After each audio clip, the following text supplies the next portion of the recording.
C'est deux points très importants que vous avez soulevés. Sur le risque du dumping social, je partage absolument votre point de vue. Je l'ai dit d'entrée de jeu, hein, en présentant un décalogue, j'avais conscience que je laissais de côté beaucoup de propositions qui mériteraient sans doute d'être reprises. Et évidemment, la question fiscale en fait partie, dès lors qu'on peut considérer que selon une formule que j'aime bien, le fiscal tient le social en l'état. Ce qui signifie que si vous ne bougez pas le fiscal, c'est difficile de vraiment bouger le social parce qu'il y a une articulation très forte entre les deux, pour plein de raisons. Hein. La question de savoir quelle est la fiscalité qui pèse sur le travail ou sur le capital, quelle est la façon dont le salaire est réparti dans sa contribution entre la cotisation employeur ou la cotisation employé, etc. Enfin, bon, le fiscal tient le social en l'état, donc si on veut s'attaquer à la question du dumping social, il faut évidemment s'attaquer à la question fiscale. Ça ne va pas se faire en une minute, mais c'est une revendication permanente qui, me semble-t-il, devrait déboucher parce qu'on est quand même à un moment où les États membres ont intérêt à reconstruire leur base fiscale. Et c'est une des choses que je reproche à Mario Monti, lorsque, en 2009, il était parti en campagne pour réouvrir le grand chantier du marché intérieur. Il avait dit, moi j'ai compris, cette fois-ci, il y a un risque, ceux qui sont en faveur du marché intérieur, ils risquent d'avoir une situation où finalement tout le monde va se recroqueviller, comme on peut imaginer qu'il y ait une tendance en ce sens en période de crise. Et puis ceux qui sont toujours pour l'harmonisation, ils peuvent marquer un point parce que ceux qui y sont opposés peuvent y avoir un intérêt pour, encore une fois, reconstruire leur base fiscale. Ce que je reproche un peu à M. Monti, c'est qu'à nouveau, il avait fait la bouteille à moitié pleine ou à moitié vide, comme on voudra. Moi, c'est plutôt à moitié vide parce qu'il a relancé le marché intérieur. Mais la question fiscale, il a fait le tour des capitales, il a interrogé, puis les capitales ont dit mais non, c'est trop compliqué, on ne peut pas le faire, on ne veut pas le faire. Et donc il est revenu en nous disant bon, on va mettre en place un comité qui va réfléchir à comment on pourrait peut-être faire un jour. Bon, c'est pas comme ça qu'on peut avancer. Or, vous avez raison, la question de... J'ai mentionné tout à l'heure une proposition qui est quand même une proposition qui a un impact fiscal fort, qui est la question de la mise en place d'une taxation des transactions financières. Ça a beaucoup de vertus, d'abord parce que ça permet de réguler, de lutter contre certaines formes de spéculation excessive, et ça permet aussi de dégager des ressources. Bon. Sur l'impôt sur les sociétés, je suis absolument d'accord avec vous, c'est par là qu'il faut commencer. En même temps, pas tout à fait, parce qu'on a déjà une fiscalité qui est quasiment harmonisée, qui est celle sur la TVA, et que grâce au changement de majorité au Luxembourg, après le changement de majorité en Autriche, on vient d'arracher un accord sur la fiscalité de l'épargne. Il faut savoir que ça, c'est un sujet qui était en négociation ou qu'on attendait depuis 1992. Donc c'est quand même une grande victoire. Et cette victoire, elle est là parce qu'il y a quelque chose d'insupportable dans le fait que les États membres soient obligés de venir sauver leurs banques, leur système financier, leur système bancaire, et que pendant ce temps-là, certains bénéficient d'une clémence fiscale et que bon. J'ajoute à ça que au-delà de l'harmonisation fiscale, il y a un autre pan qui pour moi est tout aussi important et stratégique, c'est la question de la lutte contre l'évasion fiscale et contre les paradis fiscaux, parce que là il y a vraiment un assèchement des moyens de la puissance publique qui sont insupportables. Donc votre premier point, l'importance de lutter contre le dumping fiscal et donc de contribuer à une harmonisation fiscale comme élément de lutte contre le dumping fiscal, social, c'est tout à fait important. J'en reviens au cas Sofia Fernandez a mentionné, qui est la question du détachement des travailleurs. La directive détachement des travailleurs, elle a pu conduire à des dérives aussi parce que dans chaque État membre, les régimes de cotisation sociale restent totalement indépendants. Enfin, et c'est une des choses sur lesquelles la directive détachement des travailleurs n'intervient pas. Et donc ça organise une espèce de concurrence entre les travailleurs selon leur régime social d'origine. Et donc on voit bien que les différentiels de fiscalité, que ce soit les contributions sociales ou le régime fiscal lui-même, jouent un rôle majeur. Sur la Troïka, je ne suis pas tout à fait d'accord avec vous. Je suis d'accord avec vous, il faudrait qu'on mette en place un fonds monétaire européen. C'est-à-dire qu'on s'occupe de nos affaires, qu'on définisse nos critères. J'espère que le moment où on fait ça, on a une majorité politique qui est à peu près progressiste et qui permet de prendre en compte les critères de l'emploi, plutôt que le seul sauvetage des banques. Mais là où je ne suis pas tout à fait d'accord avec vous, c'est quand vous dites dans la Troïka, ce qui n'allait pas, c'est qu'il y avait un corps étranger, le FMI. Moi, je fais partie de ceux qui ont regardé la montée en puissance de cette crise de manière terrible et qui étaient terrorisés à l'idée que le FMI allait arriver parce que, bon, la première fois que la question s'est posée, c'est dès 2008, hein, donc c'est avant l'élection de Papandréou. Le FMI intervient en Hongrie, en Lettonie, et donc des pays hors zone euro. Et moi je me dis avec quelques copains, mais qu'est-ce qui va se passer le jour où le FMI va rentrer dans un pays de la zone euro? C'est impossible, ça n'a pas de sens. Bon. Et c'est Madame Merkel qui a absolument voulu que le FMI soit là, avec l'idée que le FMI savait faire. Et que le FMI allait appliquer ses règles, ce fameux consensus de Washington, hein, que l'on connaît bien. Le paradoxe, c'est qu'aujourd'hui, c'est Madame Merkel qui veut se débarrasser du FMI dans l'exercice de la Troïka. Moi, je veux me débarrasser de la Troïka tout court. Hein. Et pourquoi est-ce que Madame Merkel, maintenant, veut se débarrasser du FMI? Parce que le FMI critique la ligne de politique économique voulue par la Commission européenne. Le FMI a dit que lorsque vous prenez des mesures d'austérité, ça a un effet multiplicateur, ça veut dire que ça a un impact social beaucoup plus fort que ce que dit la Commission européenne. Alors il faut croire le FMI, parce que quand il dit des choses comme ça, le FMI a été mis dans le pot de la Troïka parce qu'il a une expertise de surveillance des pays beaucoup plus grande que les services de la Commission européenne. Donc, s'il est là pour avoir l'expertise au départ, c'est quand même embêtant que le jour où il dit des choses qui dérangent, on veuille s'en débarrasser et ne pas l'écouter. Et la deuxième chose très très importante que le FMI vient de dire, c'est quelque chose que, paradoxalement, des chercheurs britanniques ont mis sur la table maintenant depuis un bout de temps. Le FMI dit que la question de l'inégalité sociale est une question qui compte.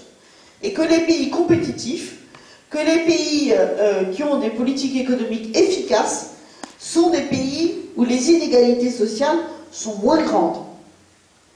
Et je vous invite à regarder des travaux qui sont en train d'être menés par un centre de réflexion bruxellois. Vous remarquez que je fais très attention à n'utiliser aucun anglicisme, en tout cas j'essaie. Donc ce centre de réflexion bruxellois, qui n'est autre que Bruegel, est en train de publier des cartes sur ce que c'est que l'enjeu social européen aujourd'hui. Et il y a quelques-unes de ces cartes qui me troublent beaucoup, parce qu'on voit que les pays où la Troïka intervient, les pays qui sont aujourd'hui dans les situations économiques les plus fragiles au sein de l'Union européenne, sont aussi les pays où les inégalités sociales sont les plus grandes. Et donc bon, ça engage toute une discussion sur la question de la captation de la rente, etc. Mais je crois que ce sont des éléments très importants à mettre sur la table. Donc vous voyez, d'accord pour mettre en place un fonds monétaire européen, et le FMI, d'une certaine manière, aujourd'hui, j'aimerais presque que ceux qui sont encore là pour quelques mois avant qu'on les chasse, les écoutent davantage.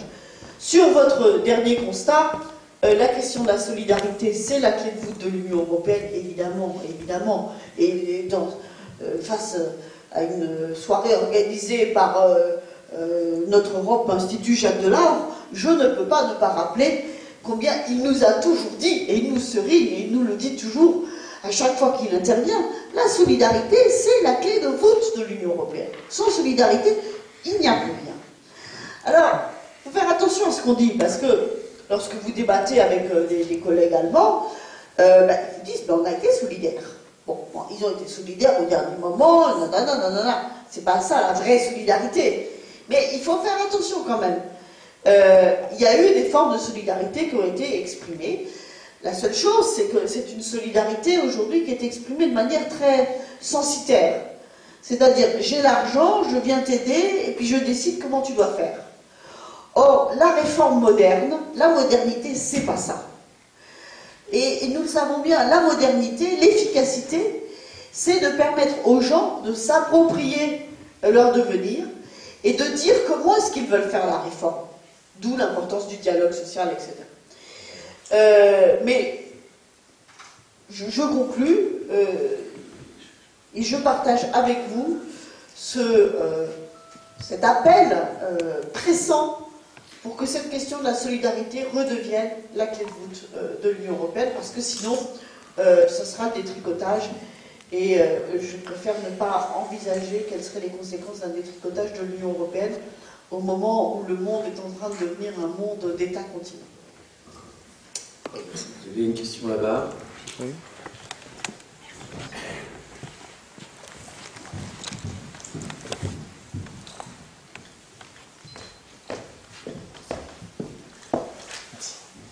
Bonsoir, Sylvain Luzet de l'Union populaire républicaine. Je voulais vous parler d'un article que vous connaissez sans doute, enfin très certainement, j'imagine. C'est l'article 63 du traité sur le fonctionnement de l'Union européenne. L'article 63, je vais vous le lire pour commencer. Dans le cadre des dispositions du présent chapitre, toutes les restrictions au mouvement de capitaux entre les États membres et les États membres et les pays tiers sont interdites. Alinéa 2. Dans le cadre des dispositions du présent chapitre, toutes les restrictions au paiement entre les États membres et entre les États membres et les pays tiers sont interdites. Alors, pour que les gens qui ne connaissent pas puissent comprendre un petit peu de quoi il s'agit, avant 1992, quand une entreprise ou un richissime millionnaire voulait mettre des capitaux à l'étranger, il ne pouvait pas, c'était réglementé. L'Europe, c'est finalement la mondialisation, c'est la déréglementation. Donc finalement, tout est permis, qui a de l'argent fait ce qu'il en veut. Donc avant 1992, une entreprise, on va prendre l'exemple de Peugeot, qui voulait qui avait beaucoup de capitaux et qui voulait construire une usine en Iran, par exemple, ne pouvait pas le faire. Elle est obligée de passer par le ministère de l'économie et des finances, qui lui disait oui ou non, en inspectant le dossier. En inspectant quoi? Est-ce que c'était néfaste pour les travailleurs français, pour l'économie française? Est-ce que c'était bénéfique pour l'entreprise en question? Et est-ce que c'était néfaste pour le pays où la société allait s'installer? Donc, par exemple, dans le cas de Peugeot qui a voulu s'installer en Iran, à l'époque, le ministère avait dit oui, parce que ce n'était pas néfaste pour les travailleurs français, c'était bénéfique pour Peugeot, c'était bénéfique pour l'Iran, c'était bénéfique pour tout le monde. Donc, pas de point négatif, donc elle avait dit oui. Peugeot est allé s'installer en Iran, et la société française ne souffre pas de la fabrication de Peugeot à l'autre bout du monde, parce qu'il y avait interdiction, l'article 32 met ça un peu aussi, mais il y avait interdiction de retour des marchandises créées à l'étranger, en fait. C'est-à-dire qu'on pouvait fabriquer une Peugeot à l'autre bout du monde pour rien, mais on avait interdiction de ramener ces objets fabriqués dans le pays d'origine. Donc ça ne nuisait pas à l'économie française. Donc depuis 1972, c'est inscrit en noir sur blanc dans les traités européens, tout ça c'est autorisé. On peut délocaliser comme on veut, il n'y a plus de restrictions de mouvement de capitaux, donc on a envie de vendre une usine en France, on le fait.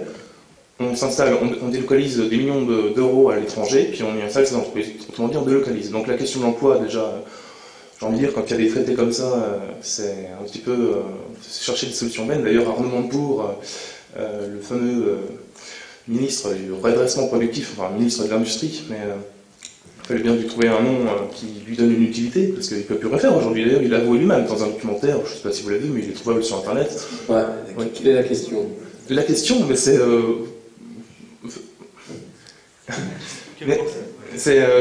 que peut-on faire contre cet article 63, étant donné que les traités... Donc, quel est le problème avec l'article 63 et qu'est-ce qu'on peut faire contre ça?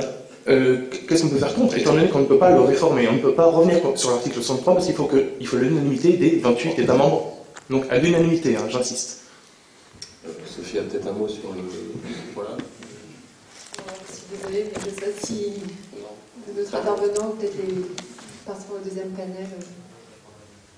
Oui, alors oui, on aura Guillaume Roty, qui est à la commission, qui vous répondra lors du deuxième, puisqu'on est plus là sur des thématiques de mondialisation d'emploi. Et vous aurez une réponse lors du deuxième panel. Et Pervenche va prendre la parole. Non, mais moi je vais. Bon, j'aurai un élément complément dans la deuxième partie, mais bon. C'est vrai qu'en 92, on a organisé la libre circulation des capitaux et que, en revanche, on n'a pas à ce moment-là pu obtenir exactement en parallèle la fiscalité de l'épargne. C'est ce regret-là que j'ai par rapport à ce mouvement historique de 92. Mais comme je vous l'ai dit tout à l'heure, maintenant c'est corrigé, puisqu'on a cet accord sur la directive. Sur la libre circulation des capitaux en elle-même, dire qu'on veut interdire la libre circulation des capitaux, ça veut dire simplement proposer à chacun des États membres de l'Union européenne de devenir des espèces de petites Corées. Je voudrais juste préciser qu'il y a marqué pays tiers, c'est-à-dire on peut délocaliser en dehors de l'Union européenne. C'est pas simplement restreindre le mouvement des capitaux à l'intérieur de l'Union européenne, mais aussi à l'extérieur. On peut délocaliser donc en Thaïlande, à Singapour, en Chine. Bien sûr, non mais le monde est ouvert et le monde est dans l'échange. Et la richesse du monde ne s'est jamais faite que dans l'échange. Le protectionnisme n'a mené qu'à une seule chose, c'est à la guerre. Alors évidemment, il faut pouvoir défendre ses intérêts nationaux, il faut pouvoir fabriquer des champions nationaux. Mais je vais vous dire une chose que dit mon collègue de campagne, Édouard Martin.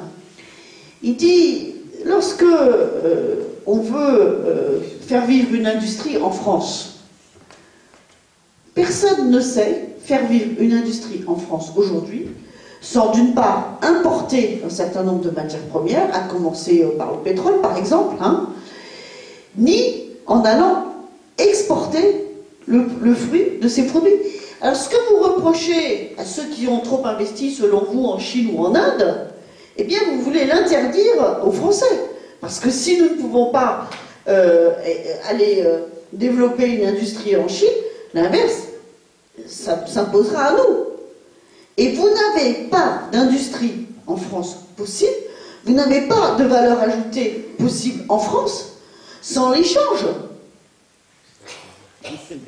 Et donc la question, il y a d'autres questions. non, mais donc la question de savoir comment est-ce qu'on accompagne tout ça d'une libre circulation des capitaux, c'est juste la possibilité de fabriquer de la valeur ajoutée. Ce qui ne va pas, c'est lorsque ces mouvements de capitaux ne sont là que pour favoriser des mouvements spéculatifs. D'où l'importance de mettre en place cette taxation des transactions financières. Donc en fait, les employés de chez PSA à Aulnay-sous-Bois, il faut leur dire que il fallait un petit peu d'échange. Enfin, il faut expliquer en fait aux chômeurs français qu'il fallait de l'échange et que tant pis pour eux, il fallait.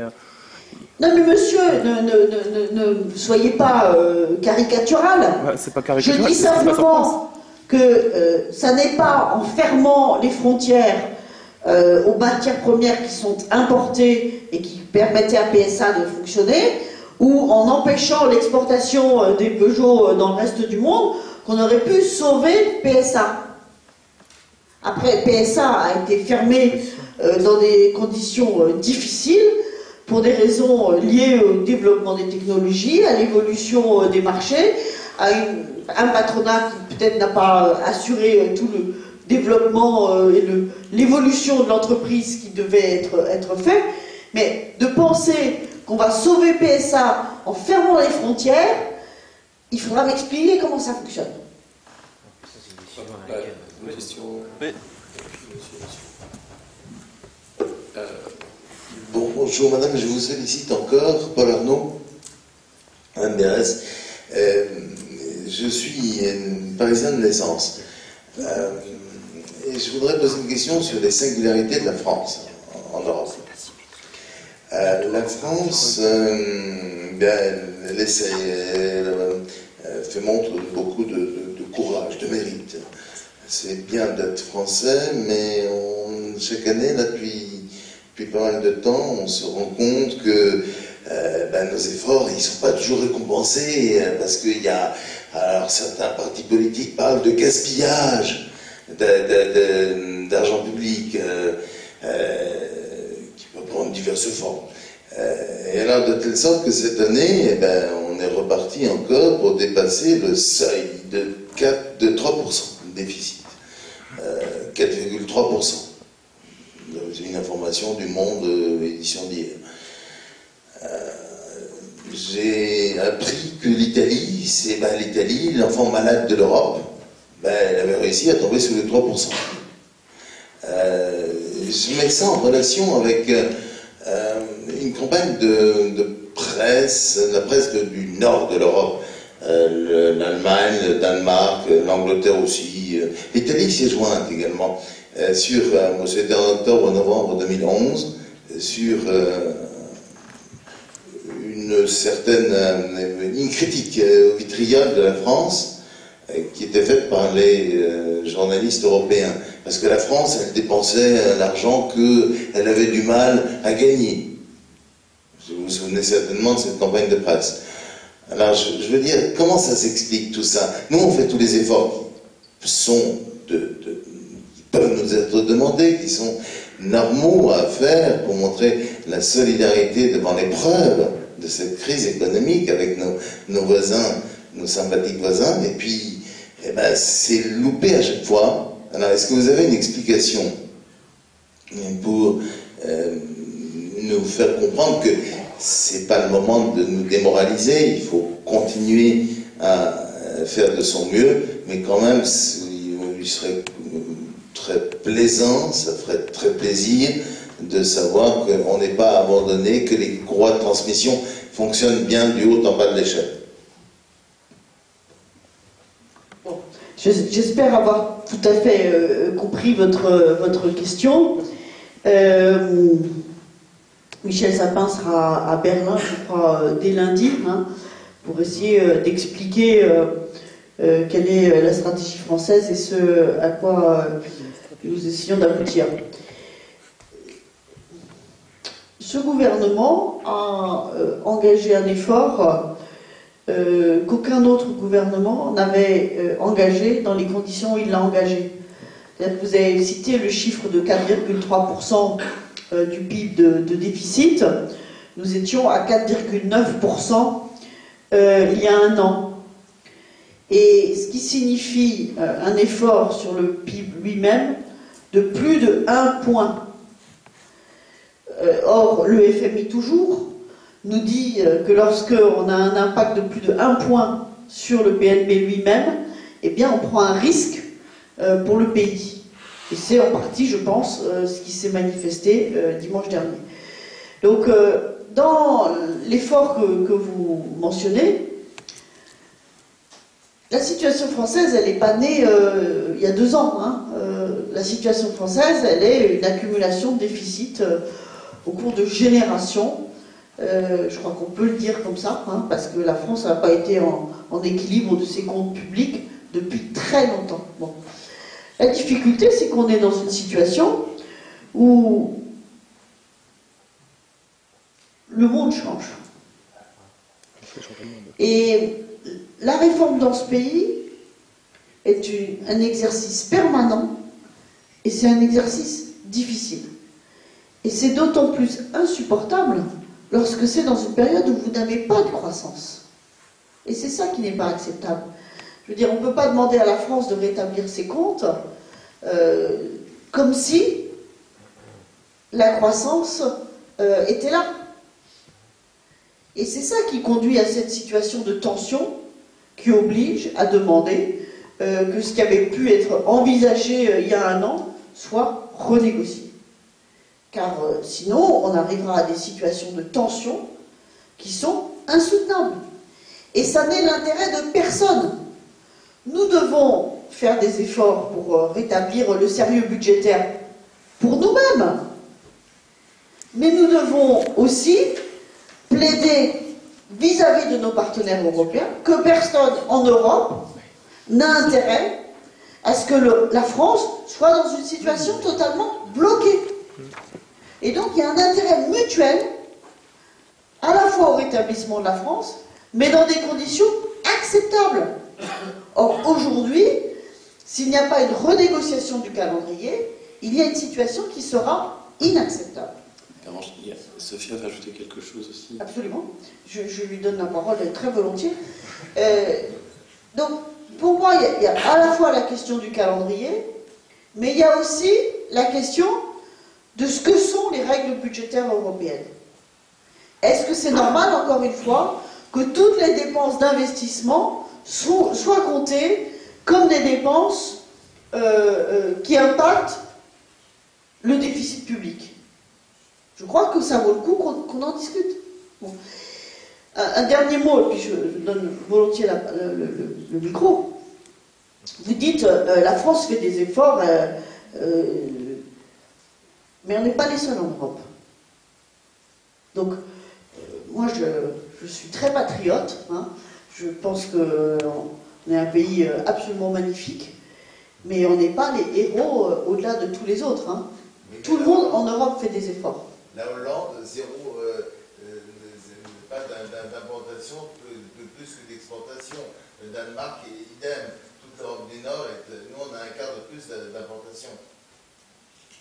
Je ne comprends pas votre point, mais je sais que ces deux pays ont aussi engagé des réformes, y compris de leur régime de sécurité sociale, de leur système de protection sociale, bien au-delà de ce que nous avons fait. Et ils ont une qualité du dialogue social bien plus grande que ce que nous avons. Donc là aussi, je crois que nous avons des marges de progression. Rapidement, je voulais juste faire un petit rappel juste des règles, parce que voilà, on parle très souvent de cette règle des 3% du déficit. Juste rappeler pourquoi en fait on est dans une zone monétaire, il y a 18 pays qui partagent une même monnaie, on a une monnaie commune, mais chacun a sa politique budgétaire et sa politique économique. C'est normal, et on a vu les résultats de la première décennie de l'euro où on s'est dit que chacun pouvait mettre l'ordre chez soi et on ne dérangeait pas trop nos voisins, on a vu le résultat. Ce qui s'est passé dans les pays du Sud, c'est normal que quand on partage une même monnaie, on essaie d'avoir un cadre, on établisse un cadre commun dans lequel les États membres peuvent agir. On fixe des limites. Mais, ayant rappelé ça, oui, effectivement, le traité fixe des limites pour le déficit public, fixe une limite aussi pour la dette publique, 60% du PIB, ou si elle est supérieure à ce montant, elle doit se réduire vers la valeur de référence. Mais le traité prévoit aussi des exceptions, les règles ne sont pas aveugles. Cette règle d'un déficit public inférieur à 3% est obligatoire pour tous les États membres, mais il y a des exceptions en cas de forte récession économique, en cas de circonstances exceptionnelles et en cas de mise en œuvre de réformes structurelles. La France devait revenir sous le seuil de 3% de déficit public en 2013. Elle a réussi à négocier 2 années supplémentaires. Son objectif maintenant est passé à 2015. Elle va renégocier son calendrier et il y a des chances qu'elle obtienne une renégociation, mais à condition qu'elle s'engage à faire des réformes structurelles qui puissent améliorer sa compétitivité. Voilà, je voulais juste souligner que les règles ne sont pas aveugles. On prend en considération l'assainissement budgétaire, mais aussi le contexte économique, croissance, récession, et aussi les efforts qui sont faits. Et l'Allemagne, même, dans les années 2000, n'a pas respecté le pacte de stabilité plusieurs années, mais elle a mis en place des réformes structurelles. Donc dans le cas de la France, si la France présente des engagements, il est naturel qu'elle puisse bénéficier d'un délai supplémentaire parce que la France a besoin de regagner sa compétitivité, comme vous l'avez dit, le déficit de la balance commerciale. Voilà, il y a d'autres questions à part le déficit public. Question de monsieur là-bas, dans l'ordre. On va essayer de prendre encore 2 questions après celle-ci. Donc monsieur était là et monsieur. Voilà. Puis après vous pourrez échanger. Oui, bonsoir. Donc, je voudrais revenir sur l'article 63. Je suis assez déçu de la manière dont c'était balayé. Je pensais pas retrouver des questions dans ce soir. Des questions que je me pose depuis des années sur l'Union européenne. J'espère que ça va, vous allez le contredire du coup. Donc déjà, à savoir que ça concerne également l'évasion fiscale, pas la question de délocalisation. Donc il me semblait que vous y étiez sensible. Donc bon. Le point que j'aimerais vraiment approfondir, c'est qu'est-ce qui justifie que les relations soient asymétriques entre les pays tiers et les pays membres? C'est-à-dire qu'on ne s'applique pas les mêmes conditions si on fait des échanges normalement de pair à pair, on s'applique les mêmes conditions. Qu'est-ce qui explique qu'on se met dans cette situation? Je ne sais pas si vous pouvez m'éclairer un petit peu. Sinon, je peux passer sur l'emploi, si c'est plus actuel, parce que c'était ma question initiale. C'est vrai que j'avais pas eu de réponse, j'étais un petit peu déçu, mais... Parce que c'est plutôt sur le... Ça sera certainement tout à l'heure. Sur l'emploi, donc on en parlera en deuxième partie de soirée. Donc l'emploi, j'ai entendu que c'était une responsabilité nationale, donc, et également qu'il fallait avoir des politiques volontaristes. Alors ma question, c'est une responsabilité nationale, oui, et des politiques volontaristes, je voudrais dire lesquelles, dans la mesure où la compétence en matière monétaire et commerciale a été principalement dédiée à l'Union européenne, à la Commission. C'est-à-dire, qu'est-ce qui nous reste comme possibilité au niveau national, justement, pour avoir des politiques d'emploi volontaristes? Je ne vois pas trop si vous pouvez avoir les États-Unis qui font la planche à billets jusqu'à que leur taux de chômage ait atteint un certain niveau. Ça me parle, c'est assez mécanique, assez simple. Nous, qu'est-ce qu'on pourrait y faire? Bon, je pense que votre question, elle est... chacun est libre de poser les questions qu'il souhaite, mais je ne pense pas que vous puissiez dire que la France n'a aucune marge de manœuvre. Je veux dire, en permanence, la fiscalité est déterminée par le Parlement, le budget est voté par le Parlement, et les politiques en faveur de l'emploi sont des politiques qui sont débattues avec les partenaires sociaux, ça c'est nouveau. C'est une chose qui est bienvenue, y compris au sein de la conférence sociale, et ça dépend entièrement de la détermination nationale.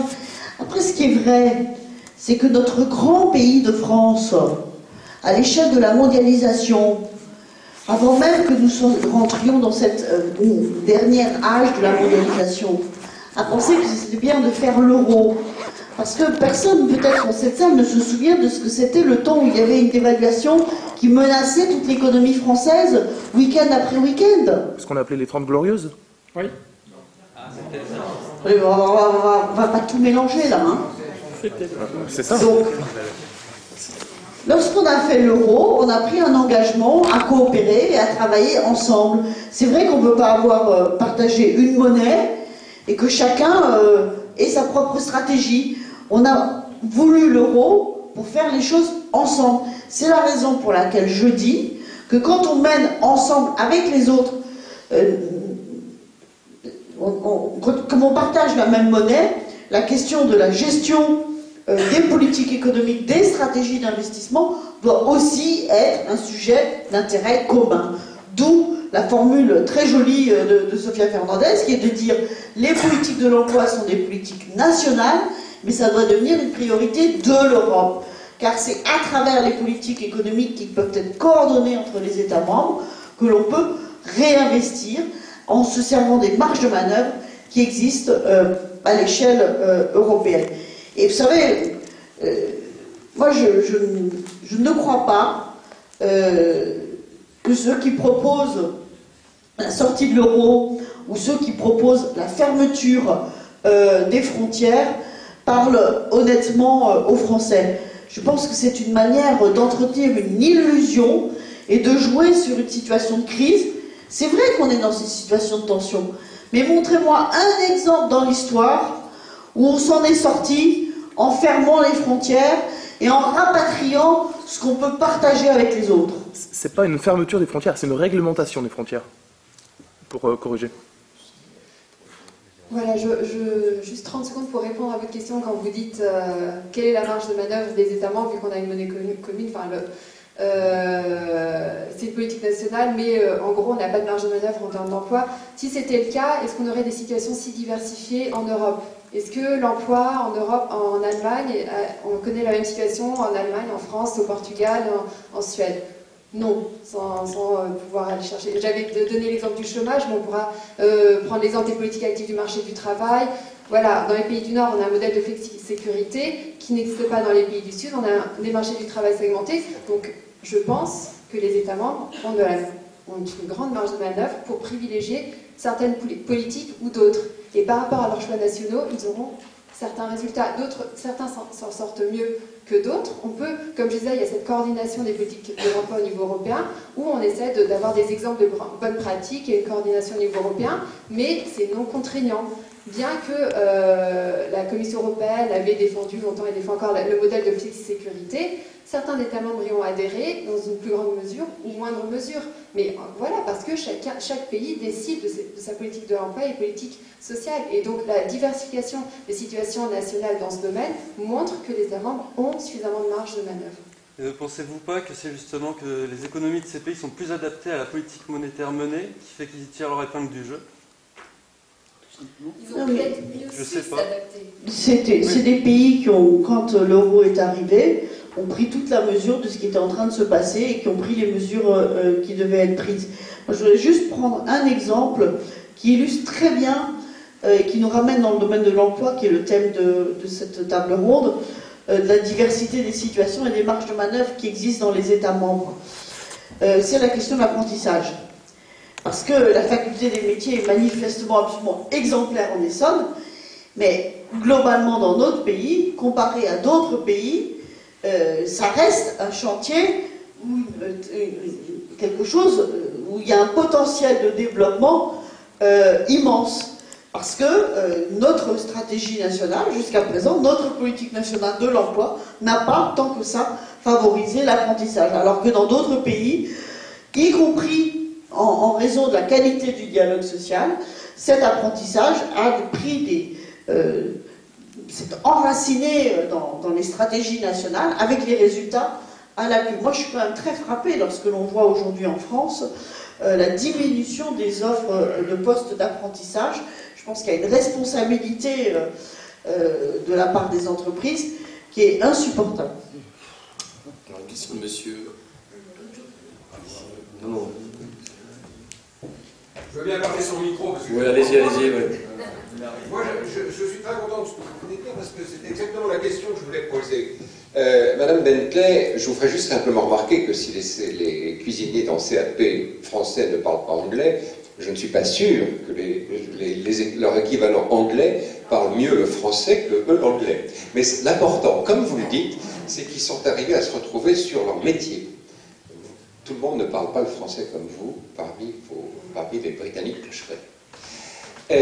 Ma question sérieuse, vous avez créé quelque chose dont j'ai tout lieu de croire, bien que je ne la connaisse pas, que c'est une université, une faculté de métier qui marche très bien. Je voudrais savoir comment ça a été créé, avec quels fonds, et à votre avis, pourquoi ce genre d'expérience ne se multiplie pas, puisque, comme vient de me dire Madame Berès, l'apprentissage en France est à la part pauvre. Et j'ai une deuxième question, je vais la poser tout de suite pour Madame Fernandez. Le programme Erasmus envoie théoriquement à 120 000 places dans son programme. Si je suis bien informé, il ne remplit pas ces 120 000 places. Dans le programme Erasmus+, on compte faire 700 000 places. Et en fait, à qui cela va-t-il s'adresser? Comment pensez-vous qu'il faut envisager les choses pour que Erasmus ne soit pas caricaturé par ce célèbre film qui s'appelle L'Auberge espagnole, où grosso modo ce sont des étudiants qui s'échangent entre eux des connaissances et bien d'autres choses. Donc la faculté des métiers a été créée il y a 9 ans.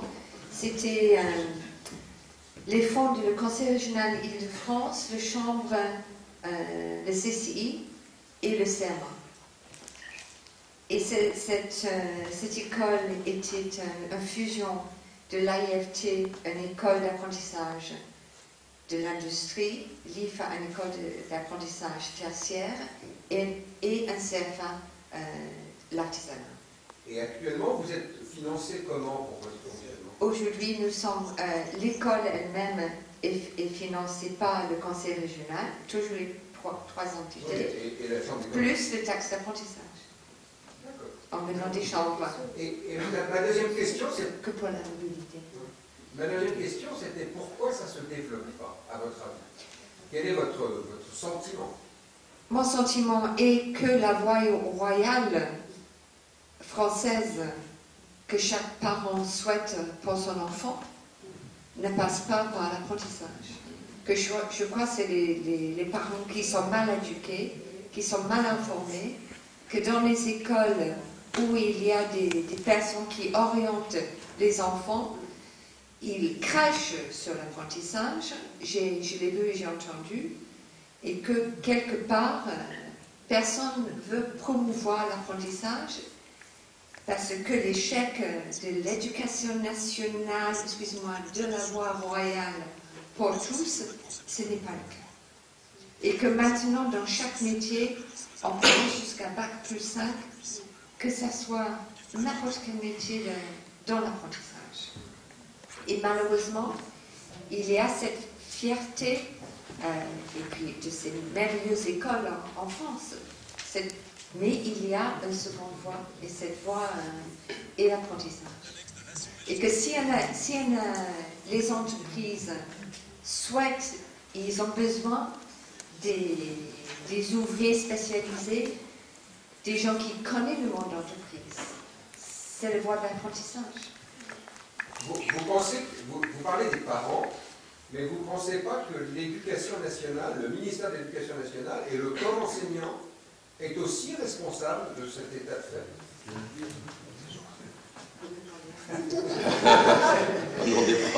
Non, moi je vais...